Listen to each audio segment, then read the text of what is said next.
The desert wind carried death on its breath that October night in Afghanistan. Staff Sergeant Marcus Cole pressed his back against the crumbling mud wall, feeling the rough texture bite through his tactical vest. His radio crackled with static, then silence. The kind of silence that meant trouble was coming fast. "Viper 6, this is Ghost 2-1. Do you copy?" Marcus whispered into his headset, his voice barely audible over the distant rumble of explosions echoing from the valley below. The response was nothing but white noise and the occasional pop of interference. He tried again, adjusting the frequency dial with fingers that trembled slightly from exhaustion, not fear. Fear was a luxury he couldn't afford right now. Beside him, Petty Officer Jake Morrison wiped blood from a shallow cut above his left eye, a souvenir from the improvised explosive device that had torn their Humvee apart 3 hours earlier. The blast had separated their 8-man SEAL team from the main convoy, leaving them stranded in hostile territory with limited ammunition and no way to call for backup. "Radio's fried, Sarge," Jake said quietly, his Louisiana accent thick with frustration. "That IED scrambled everything electronic we had. GPS is down, satellite phone is toast, and our emergency beacon is reading like a Christmas tree that got struck by lightning." Marcus nodded grimly, checking his weapon for the 5th time in 10 minutes. His M4 carbine felt solid in his hands, but the magazine was running light. They all were. What started as a routine patrol through the Kandahar province had turned into a nightmare when their convoy was ambushed by Taliban fighters who seemed to know exactly where they would be. The other 6 members of his team were scattered among the ruins of what used to be a small farming village. Destroyed years ago during the Soviet occupation, it now served as their temporary fortress against an enemy that outnumbered them at least 10-1. The irony wasn't lost on Marcus that they were hiding in buildings destroyed by one invading army while fighting off attacks from insurgents who opposed another. Petty Officer Second Class David Park crouched behind a fallen beam, his sniper rifle trained on the ridgeline where muzzle flashes had been appearing sporadically throughout the night. At just 24, Park was the youngest member of their team, but his steady hands and sharp eyes had saved their lives more times than Marcus could count. The Korean-American from San Francisco never missed when it mattered. Movement on the North Ridge. Park whispered through their short-range comm system, the only electronic equipment that still functioned after the blast. 3, maybe 4 tangos moving down the slope. "They're trying to flank us." Chief Petty Officer Tony Rodriguez, the team's medic, was busy treating Petty Officer Mike Sullivan's leg wound in what used to be the village mosque. The shrapnel from the IED had torn through Sullivan's thigh, missing the femoral artery by mere millimeters. Rodriguez's steady hands worked by the light of a red-filtered flashlight, applying pressure bandages and administering morphine, while Sullivan bit down on a piece of leather to keep from crying out. "How's he doing?" Marcus called softly to Rodriguez, not taking his eyes off the horizon where the Taliban fighters were moving like shadows against the starlit landscape. "He'll live, but he needs real medical attention within the next 12 hours, Rodriguez replied, his voice carrying the weight of professional concern. "That leg needs surgery, and I've done all I can with field supplies." The situation was deteriorating rapidly. Intelligence had indicated light enemy presence in this sector, which was why their team had been sent on what should have been a simple reconnaissance mission. Instead, they had walked into a carefully planned trap. The Taliban had somehow obtained detailed information about their route and timing, suggesting either a security breach or incredibly bad luck. Petty Officer First Class Robert Bear Thompson, all 250 pounds of him, emerged from the shadows carrying Private First Class Alex Novak, who had been unconscious since the explosion. Novak's head wound looked serious, and without proper medical facilities, there was no way to determine the extent of the damage. "Kid's been in and out," Bear reported quietly, gently setting Novak down next to Sullivan. "Keeps mumbling about his sister's wedding. Says he promised to be there next month." Marcus felt the weight of command pressing down on his shoulders like a physical burden. 8 good men under his leadership, trapped in enemy territory with no communication, limited supplies, and wounded teammates who needed immediate medical attention. The mission parameters had called for radio check-ins every 30 minutes, which meant their absence would be noticed soon. But soon might be too late. The Taliban fighters were patient, methodical. They had surrounded the village, but weren't rushing in for a direct assault. Instead, they were probing for weaknesses, testing the Americans' defenses while gradually tightening the noose. It was a classic siege tactic, and it was working. "Sarge, we need a break out of here," Jake said, reloading his rifle with one of his last magazines. "They're not going to wait forever, and we can't hold this position indefinitely." Marcus knew Jake was right, but leaving meant exposing themselves in open terrain where the enemy's superior numbers would be decisive. Staying meant slowly running out of ammunition while their wounded teammates deteriorated. Neither option offered much hope. The sound of incoming mortar rounds whistled overhead, and everyone instinctively pressed themselves against whatever cover they could find. The explosions landed short, sending showers of ancient mud bricks and dust raining down on their positions. It was a warning shot, a demonstration of firepower designed to intimidate rather than kill. "They want us alive," Park observed, lowering his rifle momentarily. "Otherwise, they would have dropped those mortars right on top of us." The realization sent a chill through Marcus that had nothing to do with the desert night air. Living American Special Operations soldiers were valuable prizes for Taliban propaganda videos. The thought of what would happen to his men if they were captured made his stomach clench with dread. Rodriguez finished treating Sullivan's leg and moved to examine Novak's head injury more carefully. The young soldier's pupils were uneven, and his responses to stimuli were sluggish. Rodriguez caught Marcus's eye and shook his head slightly. Novak needed a neurosurgeon, not a battlefield medic. "We need to try the radio again," Marcus decided. "Maybe atmospheric conditions have improved, or we can reach someone on a different frequency." Jake worked frantically with their damaged communications equipment, trying every frequency and protocol he could remember from training. Military channels, emergency frequencies, even commercial aviation radio bands. Nothing but static and the occasional burst of foreign language transmissions. The Taliban fighters were moving closer now, using the darkness and their knowledge of the terrain to advance position by position. Park's sniper rifle spoke once, twice, and Marcus saw muzzle flashes disappear from the ridgeline. But for every enemy fighter Park eliminated, two more seemed to take their place. "Contact left," Bear called out, his machine gun chattering as he engaged targets, attempting to infiltrate through the village's western approach. The heavy weapon's distinctive sound echoed off the ruined walls, temporarily drowning out the smaller caliber fire from the surrounding hills. Marcus made a decision that went against every instinct he possessed.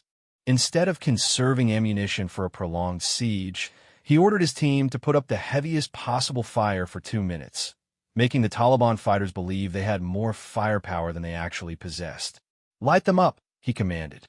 "Everything you've got for 2 minutes. Then we go to minimal expenditure." The night exploded with gunfire as all 8 SEAL team members opened up simultaneously.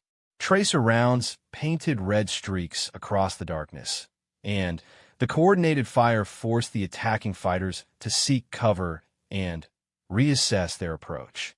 It was a gamble that might buy them time at the cost of ammunition they couldn't afford to waste. During the brief firefight, Marcus noticed something that made his blood run cold. The enemy fire was too coordinated, too professional. These weren't local militia fighters or hastily trained insurgents. The way they moved, their fire discipline, and their tactical coordination suggested foreign military advisors or highly experienced fighters. When the 2 minutes ended and his team ceased fire, the silence felt almost oppressive. Marcus counted his remaining magazines and found exactly what he expected: not enough. They had perhaps 30 minutes of sustained combat left before they would be reduced to pistols and whatever weapons they could scavenge for fallen enemies. Jake suddenly grabbed Marcus's shoulder, his face illuminated by the green glow of the radio display. "Sarge, I'm getting something," he whispered urgently. "It's faint, but There's definitely a signal coming through on the emergency frequency. Marcus leaned in close as Jake adjusted the volume and worked to clear the static. Through the interference, they could make out the distinctive sound of military radio procedure, but the signal was too weak and distorted to understand the actual words. "Can you boost the signal?" Marcus asked. "Not without giving away our exact position to everyone monitoring this frequency," Jake replied. "If I increase transmission power, every Taliban fighter within 20 miles will be able to triangulate our location." The dilemma was crushing. Calling for help might bring rescue, but it would definitely bring more enemies. Not calling for help guaranteed that they would be overwhelmed within hours. Rodriguez appeared at Marcus's elbow, his expression grim in the dim light. "Sullivan's stable for now, but Novak's getting worse," he reported quietly. "His pupils are becoming less responsive, and his breathing is getting irregular. I think there might be brain swelling." The medical clock was ticking faster than the tactical one. Even if they somehow fought off the surrounding forces, Novak might not survive until morning without proper medical intervention. Hart's voice crackled through their comm system again. "Movement all around the perimeter. I count at least 20 fighters, probably more hiding in the rocks. They're setting up for a coordinated assault." Marcus closed his eyes for a moment, feeling the weight of impossible decisions. His training had prepared him for many situations, but not this exact combination of factors. No communication with headquarters, wounded teammates, surrounded by superior forces, and running low on ammunition in hostile territory. The Taliban fighters were talking among themselves now, their voices carrying clearly across the desert air. Marcus didn't speak their language, but the tone suggested they were finalizing plans for their next move. "Whatever we're going to do, we need to decide fast," Jake said, his hand hovering over the radio transmission key. "I could try to punch through on the emergency frequency, but once I key that microphone, there's no taking it back."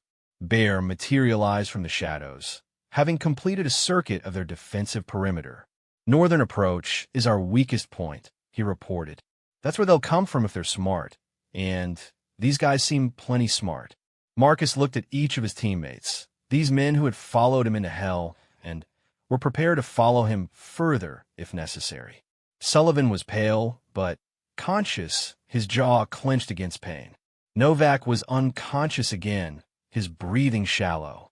Rodriguez knelt beside both wounded men, ready to provide whatever medical support he could. Park maintained his overwatch position, scanning for threats through his rifle scope. Bear checked his machine gun for the third time, ensuring it would function when needed most. Jake waited with his finger poised over the radio, ready to send their call for help into the darkness. The decision crystallized in Marcus's mind with sudden clarity. Sometimes leadership meant accepting terrible odds in order to give your people any chance at all. "Send it," he told Jake quietly. "Emergency frequency, full power. Tell them we have wounded and need immediate extraction." Jake nodded and keyed the microphone. "Mayday, mayday, mayday. This is Ghost 2-1. 8 personnel stranded in hostile territory with casualties requiring immediate medical evacuation. Grid coordinates follow." As Jake transmitted their desperate message into the darkness, Marcus positioned himself where he could see all approaches to their defensive position. Whatever happened next, he was determined that his team would fight as long as they had ammunition and breath in their bodies. The radio transmission ended, and Jake looked up at Marcus with a mixture of hope and resignation. "Message sent, Sarge. Now we wait and see who answers first. Our guys are theirs." The night wind continued to blow across the ruined village, carrying with it the scent of cordite and the promise of violence to come.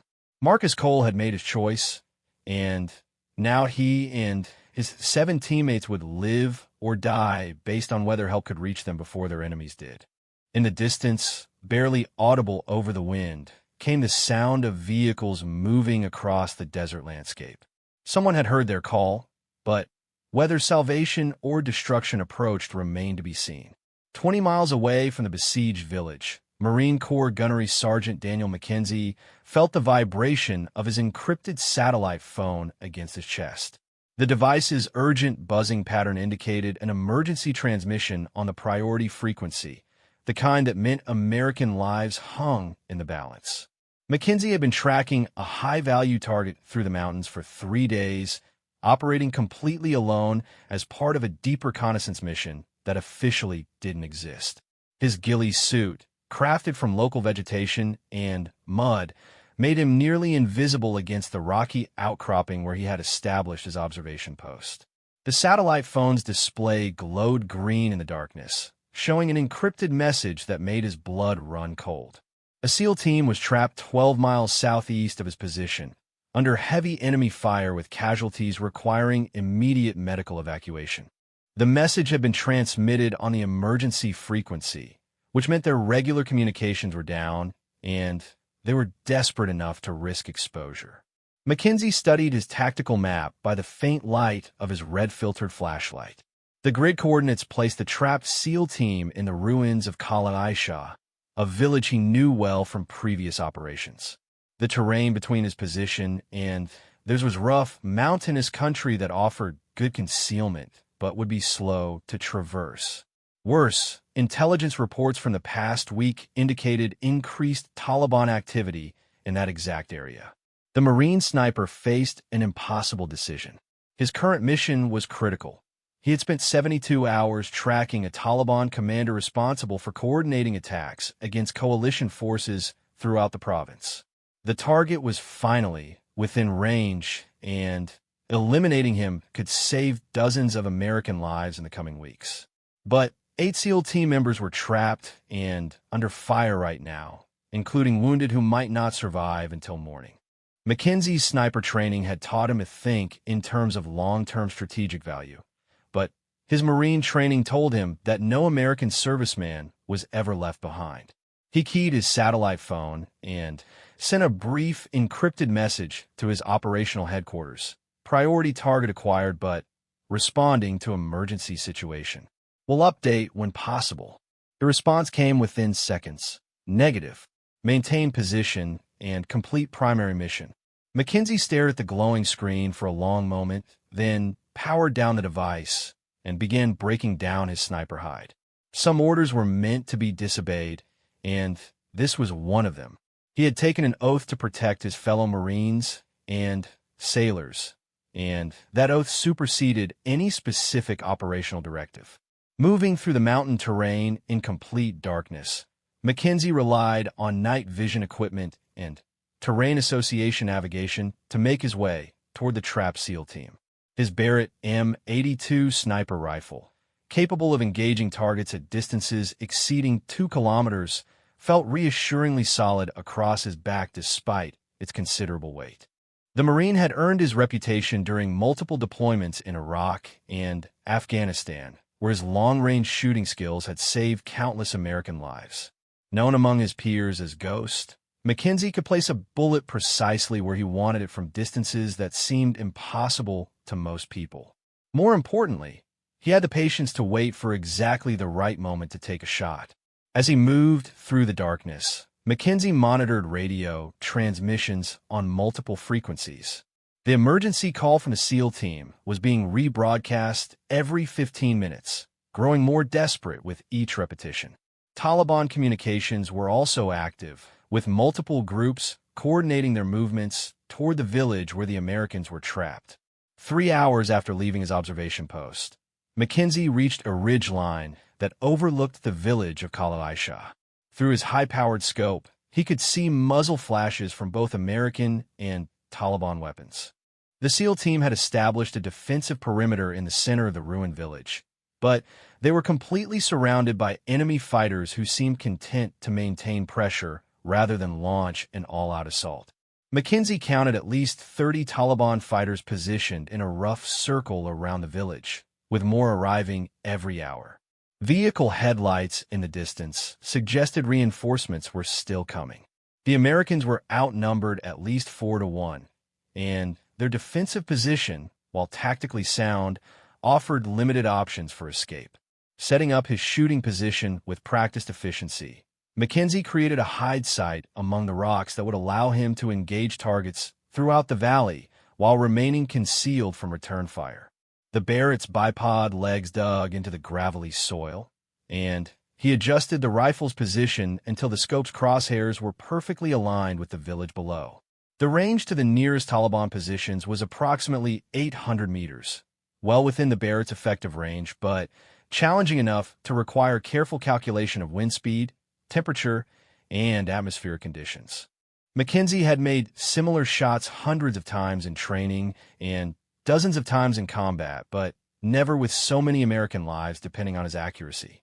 Through his scope, he could see the SEAL team's defensive positions clearly. 8 heat signatures clustered among the ruined buildings, with 2 that appear to be wounded based on their lack of movement. The remaining 6 were actively engaged in combat, but their ammunition expenditure pattern suggested they were running low on supplies. Mackenzie's tactical radio crackled with activity as he monitored both American and Taliban frequencies. The SEAL team was still trying to establish contact with their headquarters, but their transmissions were growing weaker and less frequent. Meanwhile, Taliban communications indicated they were planning a coordinated assault within the next hour. The Marine sniper began methodically identifying priority targets among the enemy fighters. Taliban commanders were his first priority, the men coordinating the attack and directing their subordinates' movements. Next came machine gunners and snipers who posed the greatest threat to the trapped Americans.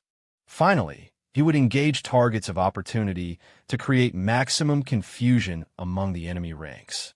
His first target was a Taliban commander positioned on a small hill overlooking the village's northern approach. Through his scope, Mackenzie could see the man directing other fighters' movements while speaking into a handheld radio. The range was 947 meters according to his laser rangefinder, with a slight crosswind from the west. Mackenzie adjusted his scope for the range and wind conditions, then controlled his breathing as he had been trained. The Barrett's trigger broke cleanly, and the massive rifle's recoil pushed against his shoulder. Through the scope, he watched the Taliban commander collapse, his radio scattering across the rocky ground. The effect was immediate and dramatic. Taliban fighters throughout the area began taking cover and looking around frantically for the source of the shot. The distinctive sound of the Barrett M82 was unmistakable to anyone who had heard it before, and it struck fear into enemy fighters who knew they could be killed from distances they couldn't even see. Mackenzie immediately shifted his aim to a machine gun position that had been harassing the SEAL team from the village's eastern side.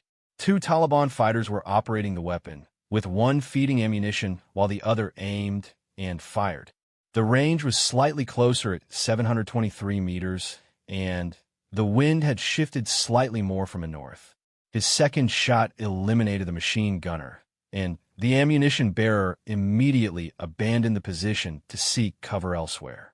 This opened up the SEAL team's eastern escape route, though they would still need to deal with multiple other threats before they could attempt to break out. The Taliban fighters were beginning to realize they were being engaged by a sniper from long range, but they couldn't determine his exact position. Muzzle flashes began appearing from various locations as enemy fighters attempted to suppress what they thought might be sniper positions among the ridge lines. Mackenzie's third target was another machine gun crew positioned to cover the village's southern approach. These fighters had learned from their comrades' fate and were being more cautious, but patience was one of Mackenzie's greatest assets. He waited for nearly 10 minutes until one of the fighters exposed himself long enough to present a clear shot. The Barrett spoke again, and another Taliban machine gun fell silent. Mackenzie had now eliminated 3 priority targets in less than 20 minutes, but he knew the enemy would adapt quickly to his presence.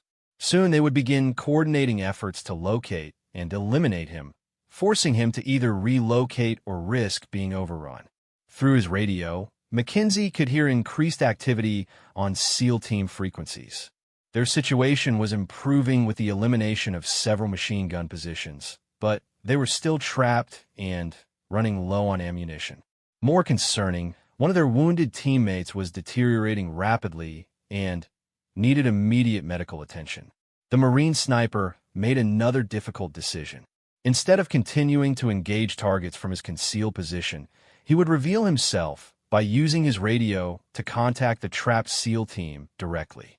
This would compromise his operational security, but might allow him to coordinate more effective support for their breakout attempt. Goes to 1. This is Phantom 6. Mackenzie transmitted on the emergency frequency. Using a call sign, he improvised on the spot. Marine sniper in overwatch position. I have eyes on your situation and am providing fire support. The response was immediate and filled with relief. Phantom 6. This is Ghost 2-1 actual. We have 8 personnel, 2 wounded seriously, running low on ammunition and need immediate medical evacuation. Copy that, Ghost 2-1. I've eliminated 3 machine gun positions to clear your escape routes. Can you move wounded personnel? There was a pause before the SEAL team leader responded. 1 ambulatory with assistance. 1 requires carrying. We're prepared to move on your signal. Mackenzie studied the tactical situation through his scope. The Taliban fighters were still confused and disorganized after losing their machine guns and commander, but they were beginning to regroup. Several groups were moving to establish new firing positions, and vehicles in the distance suggested more reinforcements were approaching. Ghost 2-1, recommend you move in 15 minutes. I'll provide covering fire and clear your route to the northwest ridgeline. There's a dry creek bed that will give you concealment for approximately 500 meters. Roger, Phantom 6. We'll be ready to move in 15 minutes. Mackenzie began identifying targets along the SEAL team's planned escape route. Several Taliban fighters had positioned themselves to intercept any American movement toward the northwest, and all of them would need to be eliminated before the breakout could succeed. His 4th shot took down a sniper who had been attempting to locate Mackenzie's position by watching for muzzle flashes. The Taliban fighter had been well concealed, but his scope's reflection in the moonlight had given away his location. The Barrett's massive bullet eliminated both the threat and another potential obstacle to the SEAL team's escape. The 5th and 6th shots targeted fighters positioned to enfilade the dry creek bed that would serve as the Americans' escape route. Both targets were eliminated within 30 seconds of each other, creating a corridor of relative safety for the trapped team to exploit. Ghost 2-1, you have a clear route to the northwest ridgeline. Move now while I suppress remaining threats. Through his scope, Mackenzie watched 8 figures emerge from the ruined village and begin moving rapidly toward the northwest. 2 SEAL team members were carrying their wounded teammate between them, while the others provided security and covering fire. Their movement was professional and coordinated despite the stress of their situation. Taliban fighters throughout the area began engaging the moving Americans, but Mackenzie's ongoing sniper fire forced them to keep their heads down and prevented accurate aimed shots. His 7th shot eliminated a fighter who had gotten too close to the SEAL team's route, and his 8th took down someone attempting to coordinate pursuit from an exposed position. The Barrett's magazine was running low, but Mackenzie had additional ammunition available. More importantly, the SEAL team was making good progress towards safety. They had covered nearly half the distance to the ridgeline and were using the dry creek bed effectively to mask their movement from most enemy observers. Phantom 6, this is Ghost 2-1. We're taking sporadic fire, but making good progress. How's your ammunition situation? Still good for covering fire, Mackenzie responded, though he was actually down to his last few rounds in the current magazine. Keep moving toward the ridgeline. I'll suppress any threats that develop. A new problem emerged as Mackenzie watched a group of Taliban fighters beginning to flank the SEAL team's escape route from the south. These fighters had moved while his attention was focused on other threats, and they were now in position to cut off the Americans' retreat. Mackenzie's 9th shot eliminated the lead fighter in the flanking group, but the others immediately took cover and began moving more cautiously. This was exactly the kind of situation where a single sniper could become overwhelmed by multiple simultaneous threats requiring attention. The Marine made another tactical decision that went against his training. Instead of remaining in his concealed position to provide long-range fire support, he would abandon his hide site and move closer to the action where he could provide more direct assistance to the escaping SEAL team. Quickly breaking down his position, Mackenzie began moving down the slope toward the valley floor. The Barrett was too heavy and cumbersome for close-range maneuvering, so he cached it among the rocks and switched to his secondary weapon, an M4 carbine equipped with a 4x ACOG scope. Moving rapidly through the darkness, Mackenzie used his knowledge of the terrain to intercept the Taliban fighters who were attempting to flank the SEAL team. His night vision equipment gave him a significant advantage in the darkness, allowing him to see threats before they could see him. The first Taliban fighter he encountered was moving carelessly through a rocky defile, apparently confident that no Americans could be in his immediate area. Mackenzie's M4 spoke once, and the threat was eliminated silently before the fighter's comrades realized what had happened. Ghost 2-1, this is Phantom 6. I'm moving to your position to provide direct support. Continue toward the ridge line. Roger, Phantom 6. We're approximately 200 meters from the ridge line now. Mackenzie continued moving through the darkness, using stealth and his superior equipment to eliminate Taliban fighters one by one. Each engagement was brief and decisive, with the Marine using his training and experience to maintain the initiative against confused and disorganized opponents. By the time the SEAL team reached the safety of the ridge line, Mackenzie had eliminated 12 enemy fighters and disrupted the Taliban's entire tactical plan. The Americans were no longer trapped, though they still needed medical evacuation for their wounded teammates and extraction from hostile territory. Phantom 6, we've reached the rally point, the SEAL team leader transmitted.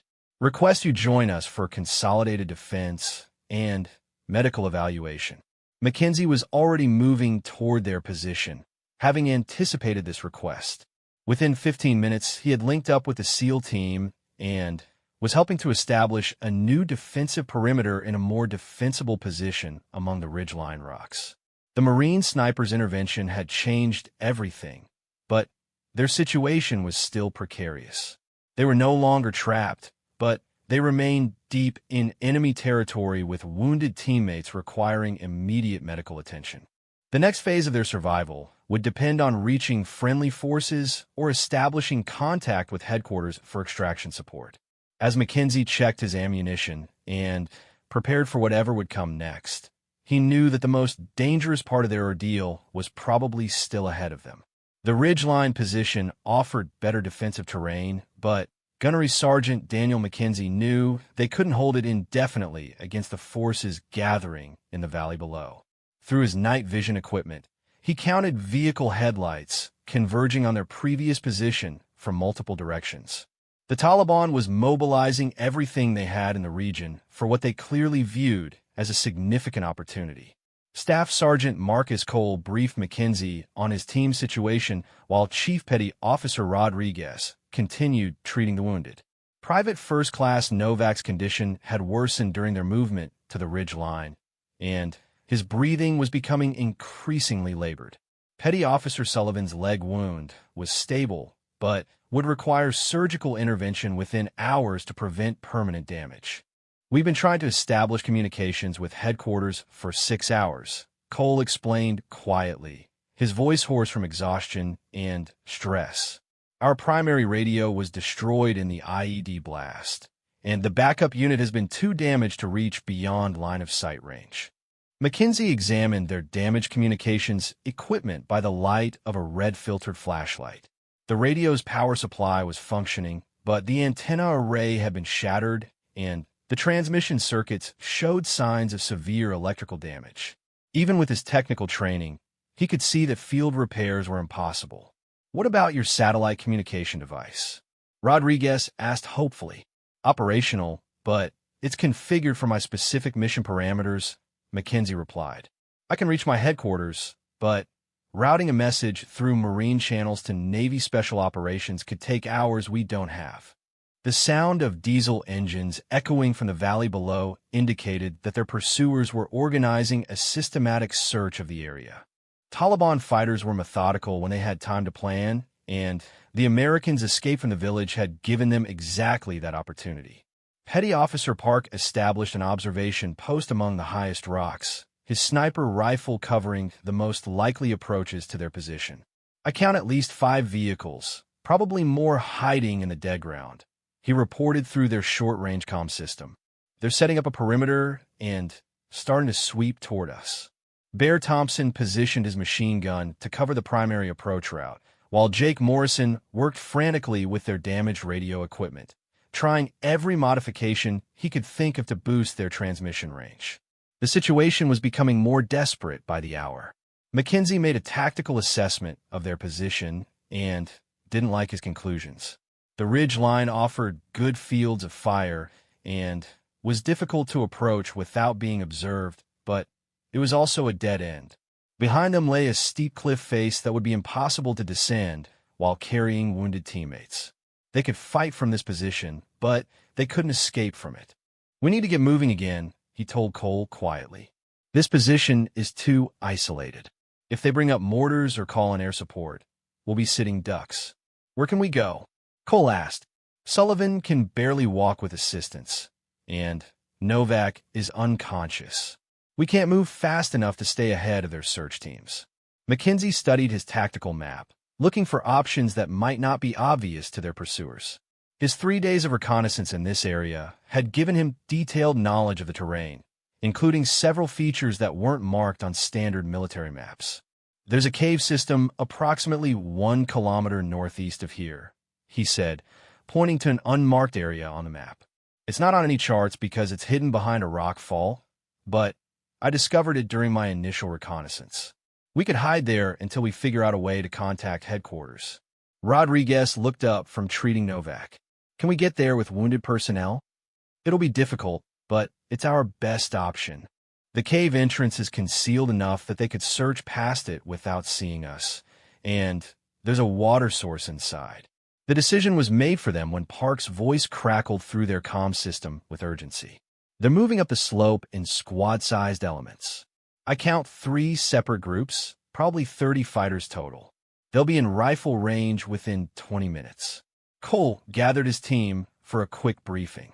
"We're moving to a concealed position 1 kilometer northeast. Bear and Rodriguez will carry Novak. Sullivan moves with assistance from Morrison. Park and Mackenzie provide overwatch. I'll take point." Questions? There were none. These were professional warriors who understood that their survival depended on moving quickly and quietly through hostile terrain while carrying wounded teammates. The movement began immediately, with Mackenzie leading them along a route he had scouted during his previous reconnaissance mission. The terrain was rocky and difficult, but it offered good concealment from the valley floor where most of the enemy forces were positioned. Progress was painfully slow, with 2 seriously wounded teammates requiring assistance. Bear's massive frame made carrying Novak look effortless, but Mackenzie could see the strain in the big man's movements as they navigated the rocky ground in complete darkness. Rodriguez rotated carrying duties with Morrison, helping Sullivan maintain his footing on the uneven surface. Behind them, Park maintained a rear guard position, using his sniper rifle to discourage pursuit while the main group moved toward safety. Twice he engaged Taliban fighters who got too close to their route, each shot echoing off the mountain walls and revealing their general direction to the enemy. "Contact rear," Park transmitted calmly. "2 tangos down, but they're getting more aggressive. I think they've figured out our direction of movement."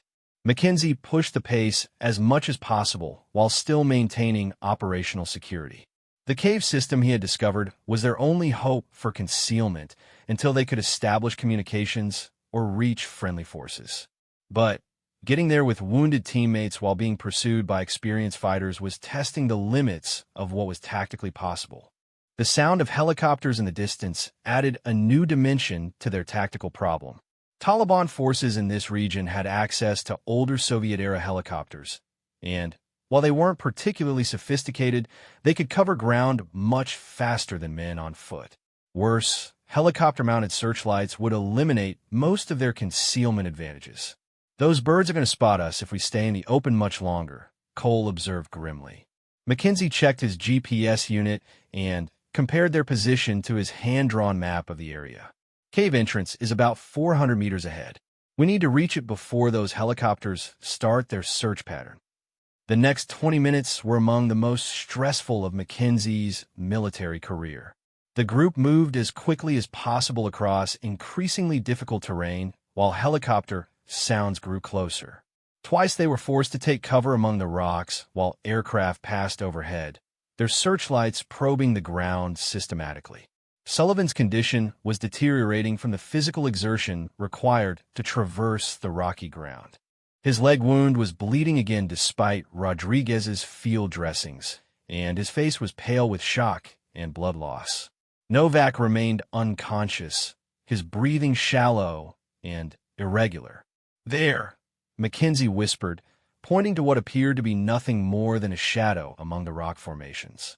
"The entrance is behind those fallen boulders. We'll have to squeeze through one at a time." The cave entrance was even more concealed than Mackenzie remembered. What looked like a solid rock wall was actually a narrow opening hidden behind a jumble of boulders that had fallen centuries ago. Getting wounded men through the gap would require careful maneuvering, but once inside, they would be invisible to external observation. Bear went through first, carrying Novak in a fireman's carry that required him to turn sideways to fit through the narrow opening. Rodriguez and Morrison helped guide Sullivan through the gap, supporting his weight while he squeezed between the rocks. The rest of the team followed quickly, with Park bringing up the rear after ensuring their trail was as concealed as possible. Inside the cave, Mackenzie activated a small LED flashlight with a red filter to assess their new hiding place. The space opened up significantly beyond the entrance, with multiple chambers connected by natural passages. A small stream provided fresh water, and the temperature was considerably warmer than the outside air. "This'll work," Cole said with relief, checking the concealment of their position. They could search for days without finding this entrance. Rodriguez immediately began reassessing both wounded men in the improved conditions. Novak's pupils were still unresponsive, and his breathing was becoming more labored. Sullivan's leg wound needed fresh bandages and additional pain medication, but he was conscious and alert. Mackenzie explored the cave system more thoroughly, discovering multiple chambers that could serve different purposes. One area near the back of the cave provided excellent acoustics for radio communication, as the rock formations would help focus electromagnetic signals toward the entrance. "Let me try my satellite radio from that back chamber," he suggested. The rock formations might actually help boost the signal instead of blocking it. While Mackenzie worked on establishing communication, the rest of the team organized their limited supplies and settled into defensive positions near the cave entrance.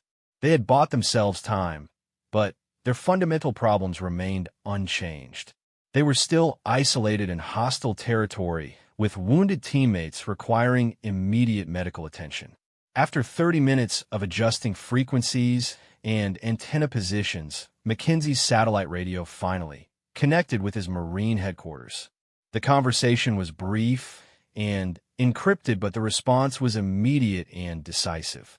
"Ghost 2-1, this is Phantom 6, Mackenzie called to Cole. "I've established contact with my headquarters.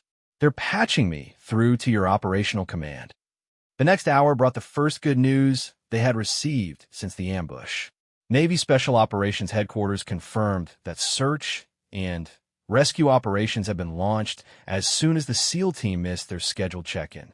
Multiple assets were being repositioned to support extraction operations, including close air support and medical evacuation capabilities. Extract team will be at grid coordinates November 742 at 0300 hours. Mackenzie relayed from his headquarters. "That's approximately 3 kilometers from our current position, but it's in an area they can defend until medical evacuation arrives." Cole checked his watch and calculated the timing. "That gives us 2 hours to move 3 kilometers with wounded personnel while avoiding enemy patrols. It's possible, but it'll be close." Rodriguez completed his medical assessment and provided a sobering evaluation. Novak needs a neurosurgeon within the next 6 hours, or he's probably not going to make it. Sullivan can travel, but he'll need assistance and frequent rest stops. The sound of vehicles and voices from the valley below indicated that their pursuers were still searching aggressively. Taliban fighters were methodical when they had a clear trail to follow, and the Americans' route to the cave had undoubtedly left some traces despite their efforts at concealment. Mackenzie developed a movement plan that balanced speed with security. They would wait until the Taliban search teams moved to other areas, then make a rapid movement to the extraction point using a route that avoided known enemy positions. It was risky, but all of their options were risky at this point. Park established an observation post near the cave entrance where he could monitor enemy movements while remaining concealed. His sniper rifle would provide early warning of any threats that got too close to their hiding place. 3 vehicles just pulled up at the base of the ridgeline. Park reported quietly. Looks like they're setting up a more permanent presence. They must think we're still in this general area. The Taliban's persistence was both encouraging and concerning. It suggested they believed the Americans were still nearby, which was correct. But it also indicated they were willing to commit significant resources to capturing or killing the SEAL team, which meant escape would be extremely difficult. As the hours passed, the team made final preparations for their movement to the extraction point. Ammunition was redistributed to ensure everyone had adequate supplies for the journey. Medical equipment was organized for rapid treatment of wounds during movement. Communication procedures were established to coordinate with the approaching rescue forces. 30 minutes until we move, Cole announced quietly. Everyone knows their assignments. Phantom 6 leads because he knows the terrain. Bear and I will alternate carrying Novak. Rodriguez and Morrison assist Sullivan. Parr provides overwatch and rear security. Mackenzie checked his equipment one final time, ensuring his night vision devices were functioning properly and his weapons were ready for immediate use. The next 3 hours would determine whether 8 American servicemen lived or died, and he was determined to ensure they all made it home. The sound of helicopters had faded from the area, suggesting the enemy's air search had moved to other locations. Ground patrols were still active, but their movements appeared less coordinated than earlier in the night. The Taliban fighters were probably becoming fatigued after hours of intensive searching. Time to move, Cole said quietly. Let's bring our people home. As the team prepared to leave their temporary sanctuary for what might be their final movement through enemy territory, Mackenzie reflected on the series of decisions that had brought him to this moment. His original mission was completely abandoned, his operational security was compromised, and he was now responsible for helping extract 8 men he had never met before tonight. But as he looked at the wounded and exhausted SEAL team members preparing to trust him with their lives, Mackenzie knew he had made the right choice. Some things were more important than following orders, and leaving fellow Americans to die was not an option he could live with. The cave entrance beckoned ahead, leading back into the hostile darkness where Taliban fighters waited with overwhelming numbers and superior firepower. But somewhere beyond that darkness was an extraction point where American helicopters would be waiting to take them all to safety. Between here and there lay 3 kilometers of the most dangerous terrain Mackenzie had ever attempted to cross. The movement from the cave to the extraction point became a race against time, terrain, and an enemy that seemed to anticipate their every move. Gunnery Sergeant Daniel Mackenzie led the column through darkness so complete that even with night vision equipment, each step required careful consideration to avoid loose rocks that might betray their position. Private First Class Alex Novak's condition had stabilized somewhat during their rest in the cave, but he remained unconscious, and his breathing was increasingly labored. Bear Thompson carried him with the gentle care of a father carrying a sleeping child, despite the 200 yards they had already covered through some of the most difficult terrain in Afghanistan. Behind them, Petty Officer Sullivan moved with grim determination, supported by Jake Morrison and Chief Petty Officer Rodriguez. The leg wound was bleeding again, leaving a trail that Mackenzie hoped would be invisible in the darkness, but worried might be detected by experienced trackers when daylight came. "Hold position," Mackenzie whispered into his radio as he raised his fist to signal halt. Through his night vision scope, he had detected movement approximately 300 meters ahead. Two figures were moving across their planned route, probably Taliban fighters conducting a patrol sweep of the area. The team took cover among the rocky outcroppings while Mackenzie studied the enemy patrol through his scope. Both fighters carried AK-47 rifles and moved with the confidence of men familiar with the terrain.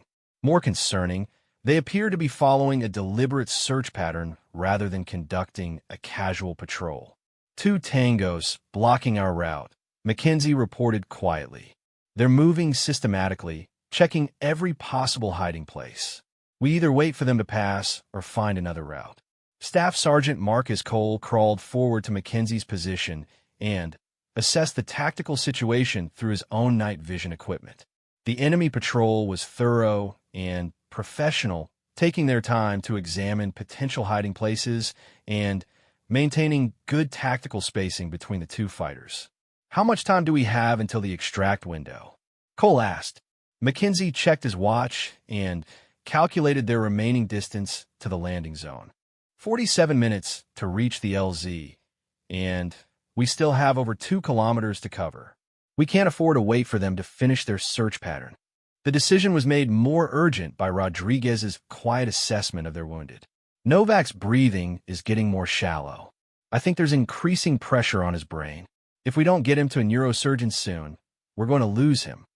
Mackenzie studied the terrain around the enemy patrol, looking for a way to eliminate both threats simultaneously before they could alert other Taliban forces in the area. The two fighters were maintaining good tactical discipline, staying far enough apart that a single sniper shot couldn't take them both down. "I can engage the one on the left," Park whispered from his overwatch position. "But the second target will have time to react and possibly call for help." "Negative," Mackenzie replied after considering the tactical situation more carefully. "We need to take them both down simultaneously, or we risk compromising the entire extraction operation." The solution came from an unexpected source. Bear Thompson, still carrying Novak, suggested a coordinated assault that would utilize both snipers. "Park takes the left target, Phantom 6 takes the right. Same time, same signal. They'll both go down before either can respond." It was risky because it required Mackenzie to move to a different firing position, potentially exposing the team to observation from other enemy forces in the area.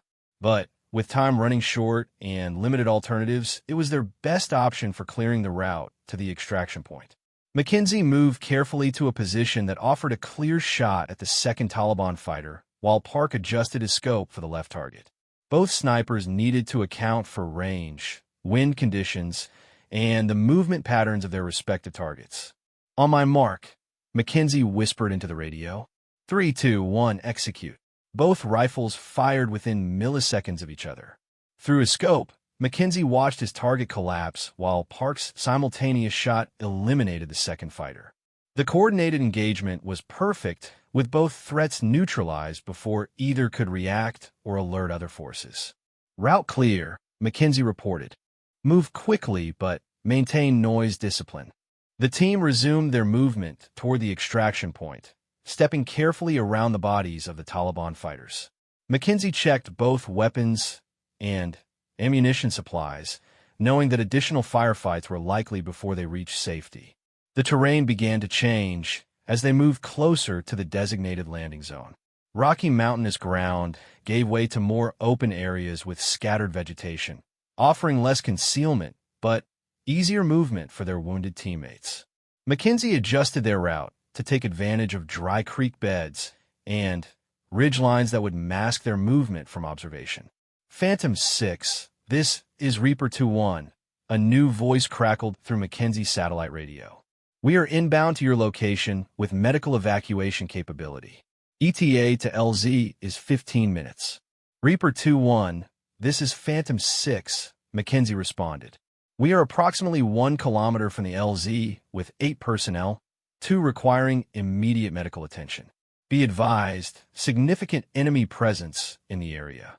Copy that, Phantom 6. We have close air support standing by, and will establish a secure perimeter upon arrival. The knowledge that rescue helicopters were actually inbound gave the team a psychological boost that was almost as valuable as the tactical support. They had been isolated and fighting for survival for over 8 hours, and the prospect of friendly air cover and medical evacuation provided hope when exhaustion was beginning to affect everyone's performance. But their relief was premature. As they crested a small ridge line, Mackenzie spotted vehicle headlights converging on the extraction point from multiple directions. The Taliban had apparently identified the landing zone and were moving to intercept the American helicopters. Contact front, Mackenzie whispered urgently. Multiple vehicles moving toward the LZ. Looks like they figured out our destination. Through his scope, Mackenzie counted at least 4 vehicles with armed fighters visible in their cargo areas. The Taliban force, converging on the extraction point, probably numbered 30 to 40 fighters. Far too many for the SEAL team to engage directly with their limited ammunition. Cole crawled up beside Mackenzie to assess the situation. The tactical picture was deteriorating rapidly. Enemy forces were moving to establish positions around the landing zone, while American helicopters approached from the opposite direction. The SEAL team was caught in the middle with wounded teammates who couldn't move quickly enough to avoid contact. Reaper 2-1, this is Phantom 6, Mackenzie transmitted urgently. LZ is compromised. Estimate 30 to 40 enemy fighters establishing positions around the extraction point. Request close air support immediately. Copy, Phantom 6. Viper 2-4 is en route with close air support. ETA, 3 minutes. Can you mark enemy positions? Mackenzie had infrared marking devices that would be visible to aircraft with appropriate sensors, but using them would also reveal his team's location to any enemy forces equipped with similar technology. It was another calculated risk in a night full of impossible choices. Viper 2-4, this is Phantom 6. I can mark targets with IR strobes, but it will compromise our position. Recommend you establish contact with targets before I illuminate. Roger, Phantom 6. We have multiple heat sources visible around the LZ. Preparing to engage. The sound of jet engines began to echo through the valley as the close air support aircraft approached the target area. Mackenzie positioned his team in a defensive posture among the rocks while they waited for the airstrike that might clear their route to the extraction point. Novak's condition was becoming critical. His breathing had become increasingly irregular, and Rodriguez was using all of his medical training to maintain the young soldier's airway and vital signs. We're losing him, the medic reported quietly. Whatever's going to happen needs to happen fast. The first air strike lit up the night sky with explosions that could be felt as much as heard. Viper 2-4's precision-guided munitions struck the Taliban vehicles with devastating accuracy, eliminating multiple threats in seconds. But Mackenzie could see muzzle flashes from surviving enemy fighters who had taken cover and were preparing to engage the incoming helicopters. Reaper 2-1, be advised the LZ is still hot, Mackenzie transmitted. Multiple enemy fighters in fighting positions around the perimeter. They're dug in and ready for you. Copy that, Phantom 6. We're coming in hot with door gunners ready. Mark your position so we don't engage friendly forces. Mackenzie activated his infrared strobe and placed it on high ground where it would be visible to the helicopter crew, but concealed from ground observation. The device's invisible light would guide the rescue aircraft to their exact location while hopefully avoiding detection by Taliban fighters. The sound of helicopter rotors grew closer, accompanied by the distinctive whine of turbine engines under combat power. Mackenzie could see the aircraft's navigation lights approaching from the northeast, following exactly the flight path that had been coordinated during their radio communications. Ghost 2-1, prepare for immediate extraction, Mackenzie called to Cole. Helicopters will be on the ground for minimum time. Get your wounded aboard first, then the rest of the team. The extraction helicopters appeared over the ridge line, like avenging angels, their door gunners already engaging Taliban positions around the landing zone with machine gun fire. The aircraft's powerful searchlights illuminated the battlefield, revealing enemy fighters who had been concealed in the darkness. "Move, move, move," Cole shouted as the lead helicopter settled onto the rocky ground 50 meters from their position. Bear Thompson ran toward the aircraft carrying Novak, while Rodriguez and Morrison helped Sullivan move as quickly as possible toward safety. Taliban fighters throughout the area opened fire on the helicopters, their muzzle flashes revealing positions that were immediately engaged by door gunners and circling close air support aircraft. The night erupted into a firefight that was decisive in its intensity and brief in its duration. Mackenzie provided covering fire for the SEAL team's movement to the helicopters, his M4 carbine targeting any enemy fighter who threatened the extraction. Park maintained his overwatch position, using his sniper rifle to eliminate threats at longer range with precision that was almost surgical in its accuracy. "Last man," Cole called as he helped Rodriguez and the walking wounded aboard the second helicopter. Mackenzie and Park sprinted toward the aircraft, while door gunners continued to suppress enemy fire around the landing zone. As the helicopters lifted off, Mackenzie felt a mixture of relief and exhaustion that was almost overwhelming. Through the aircraft's windows, he could see Taliban fighters emerging from their hiding places, realizing that their prize had slipped away despite their best efforts. The flight to the forward operating base took less than 30 minutes, but it felt like seconds. Medical personnel were waiting on the landing zone with stretchers and equipment to provide immediate treatment for Novak and Sullivan. Both wounded SEAL team members were rushed to the base hospital, where neurosurgeons and trauma specialists were standing by.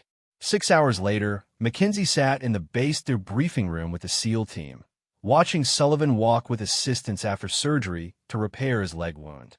Novak was still in intensive care, but doctors were cautiously optimistic about his prospects for recovery. "The kid's going to make it," Rodriguez reported with obvious relief. Brain surgery was successful, and he's showing good response to stimuli. Should be back to annoying everyone within a few weeks. Cole approached Mackenzie with an expression that mixed gratitude with professional respect. "What you did tonight saved 8 American lives. You had no obligation to help us, but you risked everything to bring us home." Mackenzie shrugged, uncomfortable with the attention. "We don't leave people behind. That's not negotiable." The debriefing revealed that the Taliban ambush had been based on intelligence from a source who was subsequently identified and eliminated. The enemy's detailed knowledge of the SEAL team's route and timing had been the result of a security breach that cost American lives and nearly resulted in a propaganda victory for the insurgents. But the night had also demonstrated the effectiveness of American Special Operations Forces when they worked together across service boundaries. A Marine sniper had abandoned his assigned mission to rescue a Navy SEAL team, improvising tactics and taking risks that weren't covered in any manual. 3 days later, Mackenzie received orders transferring him to a new assignment. His original mission in Afghanistan was considered compromised, and his operational security had been blown during the rescue operation. But his new assignment was with a Joint Special Operations Unit where his skills and willingness to take calculated risks would be appreciated.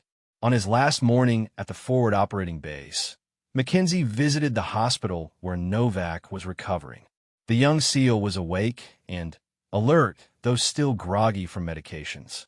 "Hey, Marine," Novak said with a weak smile. "Heard you carried us out of there."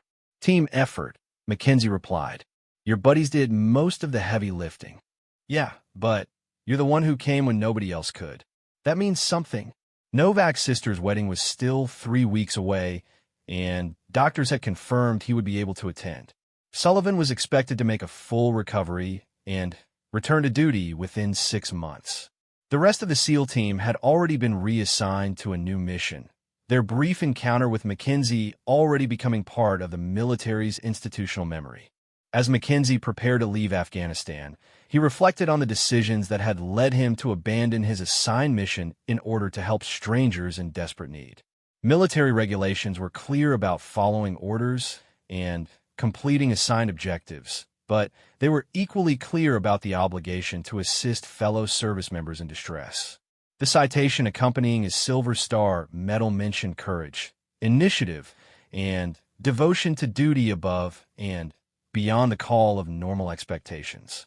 But Mackenzie knew that what he had done wasn't extraordinary by the standards of the men and women who served in special operations.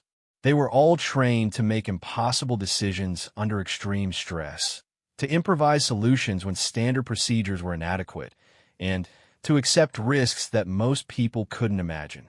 More importantly, they were trained to never leave a fellow American behind, regardless of the personal cost or tactical complications. 6 months later, Mackenzie received a wedding invitation in the mail. Alex Novak was getting married to his high school sweetheart in a small ceremony in Ohio. Enclosed with the invitation was a photograph of 8 men in dress uniforms, standing together and smiling at the camera.